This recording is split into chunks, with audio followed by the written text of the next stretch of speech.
안녕하세요. 분당 차병원 가정의학과의 허양임입니다. 비만 치료에서 가장 중요한 것은 잘못된 식습관을 고치고 규칙적으로 운동을 실천하는 것입니다. 그런데 누구나 알고 있지만 실천하기가 쉽지 않죠. 자, 이것을 수월하게 도와주는 것이 비만 치료제입니다. 그런데 약의 도움으로 비만을 치료하면 쉽게 성공할 수는 있지만 그만큼 쉽게 요요가 온다는 이야기를 많이 들어보셨을 것 같아요. 오늘은 이 부분에 대해서 자세히 알아보도록 하겠습니다.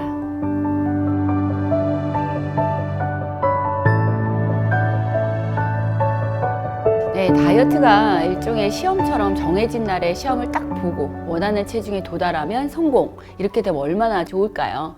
하지만 안타깝게도 원하는 체중에 도달하게 되면 우리는 또 다른 전쟁의 시작을 하게 되는 것입니다.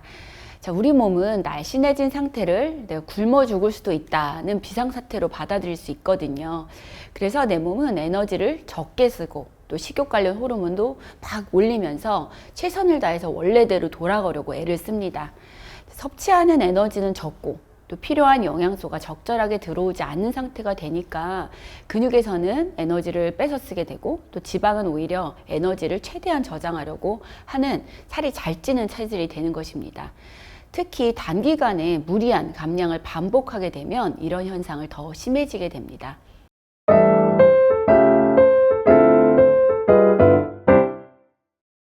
요요가 오지 않게 할 수 있는 방법이 있습니다. 자, 건강한 식사 습관과 또 규칙적인 운동으로 무장을 하시면 되는데요. 이게 쉽지가 않죠.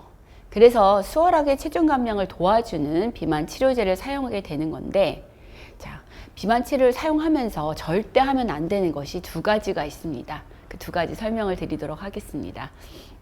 자, 먼저 약에 의지해서 식이 관리나 운동은 하지 않는 경우입니다. 자, 먹고 싶은 걸 먹으면서 살이 빠졌으면 해서 약을 처방을 받는 분들이 있는데요. 약을 복용하는 기간에 약이 중요한, 그러니까 식욕을 억제하는 이 일을 맡겨놓고 여유롭게 쉬는 기간은 아닙니다. 체중 감량은 식이 조절이 80~90%를 좌우하는데, 자, 이 부분을 약에게만 맡겨버리면 문제가 생깁니다. 약을 중단했을 때 식욕을 조절하는 능력이 사라지면서 더 식욕이 올라가는 상황이 되고 우리 몸에서는 위기 상황으로 느끼게 됩니다. 자, 우리 몸이 위기 상황으로 느끼지 않도록 하려면 정해진 식사 시간에 단백질이 충분히 포함된 균형 잡힌 저열량 식사를 천천히 하셔야 합니다. 자, 닭가슴살과 고구마, 샐러드만 먹으면서 평생 살 수는 없기 때문에 내가 맛있게 먹을 수 있는 건강한 식단을 찾으셔야 합니다.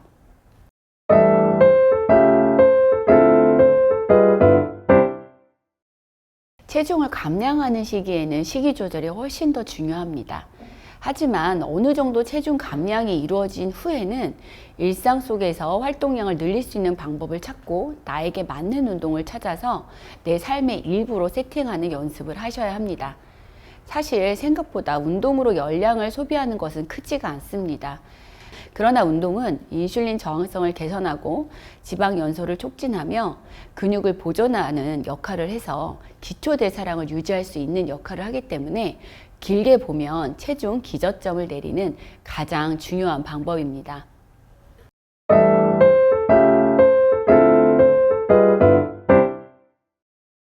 체중 기저점은 셋 포인트라고도 얘기를 하는데요. 쉽게 말씀드리면 내 몸이 가장 편안하게 느끼는 체중입니다.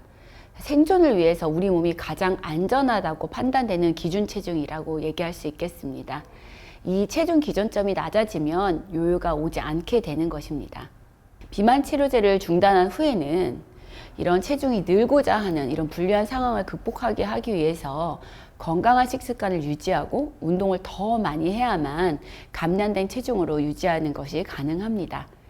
우리의 체중은 평소 식습관과 움직임의 총합이고 평생의 생활습관과 삶의 결과물이기 때문에 이를 근본적으로 바꿀 수 없다면 체중은 일시적으로 내릴 수는 있어도 유지하기는 어렵습니다. 새로운 체중으로 살려면 새로운 사람이 되어야만 한다고 말씀드릴 수 있겠습니다.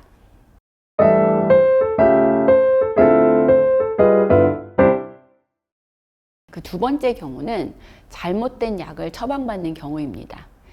지역별로 유명한 병원들이 있지만 안타깝게도 다이어트 특효약이나 요요가 없는 약은 존재하지 않습니다. 보통 이러한 곳들은 향정신성 식욕 억제제를 강하게 쓰면서 변비약이나 이뇨제, 체중 감량 보조제 등의 약을 한 움큼씩 줄 가능성이 높습니다. 하지만 이는 감량된 이후 유지를 위해서 전쟁에 대비하는 것이 아니라 오히려 몸에 폭탄을 떨어뜨리는 것과 같습니다. 자, 폭탄을 맞아서 한 달에 10kg이 빠져도 이는 대부분이 근육이나 수분이 빠지는 것이기 때문에 갑자기 약을 중단하게 되면 억눌렸던 식욕이 주체가 안 돼서 폭식을 하게 될 수가 있습니다. 폭식을 통해서 체중이 늘 때는 또 근육이 아니라 지방만 늘게 되겠죠. 이러한 현상이 장기간 반복적으로 지속이 되게 되면 또 향정신성 식욕 억제제에 대한 의존이 심해질 가능성도 높아집니다.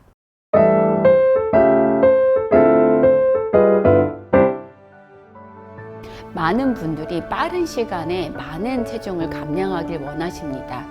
하지만 인기 있는 다이어트 방법을 무조건 따라하거나 단기간에 급격한 감량을 시도하기보다는 현실적인 목표를 세우고 살이 찌기 쉬운 나의 생활 습관이나 주변 환경들을 제대로 파악해서 근본적인 변화를 추구해야 합니다.